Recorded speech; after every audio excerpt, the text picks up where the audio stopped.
Halo bos, selamat sore bos. Jumpa kembali dengan Jumeri Channel.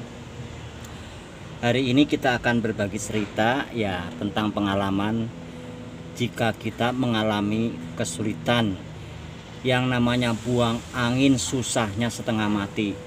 Kita sudah habis berbotol-botol tetapi pedal remnya ini masih tetap nyeplos saja. Padahal master kopling udah baru, booster udah baru. Nah, langkah yang mau kita bagikan ya, tips yang mau kita bagikan sebagai berikut ya. Jadi konten ini adalah untuk menjawab pertanyaan pada kolom komentar.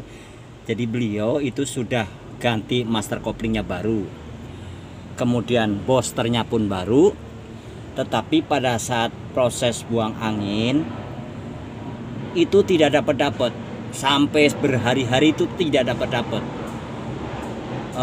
sampai banyak minyak remnya itu udah sampai berbotol-botol, itu tidak bisa dapat juga remnya. Nah, langkah yang mau kita kasih tipsnya ya, jadi sebelum kita buang angin dan lain sebagainya, langkah pertama yaitu kita buka dulu nepel yang ini hanya sebagai simulasi ya. Jadi ini mah nggak masalah sebenarnya, cuman hanya kita memberikan gambaran bagi orang yang pas kebetulan sedang mengalami kejadian seperti itu. Jadi langkahnya begini, kita buka dulu ini nepel ini dengan menggunakan kunci ya, kunci 10. Nih kita buka sampai keluar semua udah. Setelah itu ini adalah selang. Nah, yang di atas itu adalah minyak rem. Kemudian kita sedot, kemudian kita masukkan ke nepel ini nih. Ya, kita masukkan ke dalam sini. Otomatis minyak rem yang ada di dalam itu akan turun. Nah, kemudian nepel yang bagian bawah, kalau ini kan untuk rem bagian depan. Nepel yang untuk bagian bawah kita buka. Seperti ini. Nepelnya kita buka ya, kemudian kita siapin tambungan yang sebelah kiri pun sama. Nah, kemudian biarkan minyak rem itu turun sampai gelembung-gelembungnya itu hilang semua ya. Biarkan setelah gelembung-gelembung itu udah habis, kan dalam saluran minyak rem ini ya, pada pipa minyak rem ini sudah tidak ada angin. Setelah itu nepel yang bagian bawah itu kita tutup kembali. Oke, langkah pertama udah selesai. Langkah berikutnya yang rem bagian belakang, ini pun kita buka. Ini jangan dipasang dulu ya, ini pun kita buka. Setelah dibuka, kemudian kita sedot kembali minyak rem yang dari atas itu, kita sedot, kemudian kita masukkan ke sini, masukkan ke nepel yang ini ya. Otomatis minyak rem yang ada di atas itu akan mengalir menuju ke pipa rem yang mengarah ke belakang. Kemudian yang bagian belakang, nepelnya pun kita buka.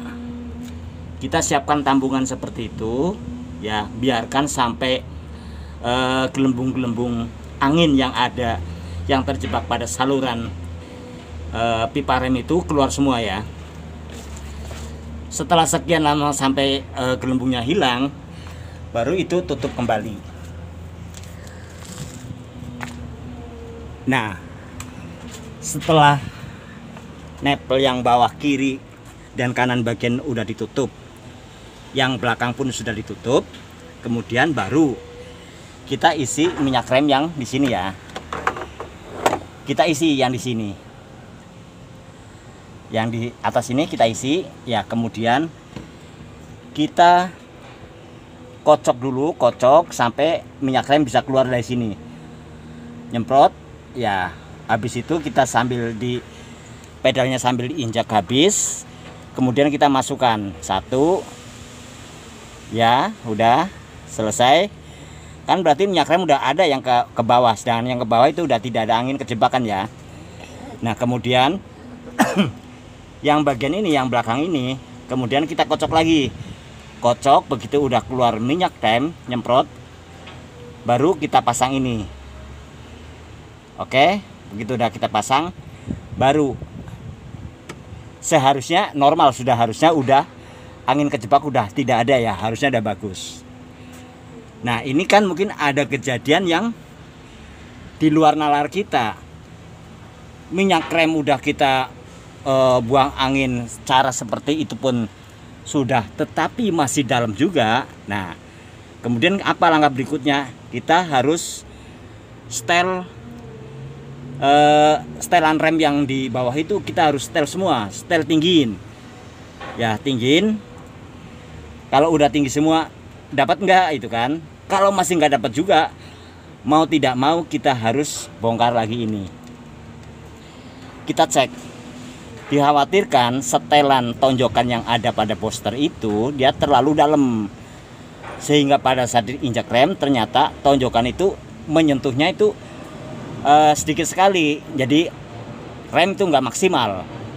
Itu yang satu ya. Kalau itu pun udah disetel ya masih seperti itu juga, mau nggak mau kita harus bongkar master remnya ini, walaupun ini baru misalnya ya.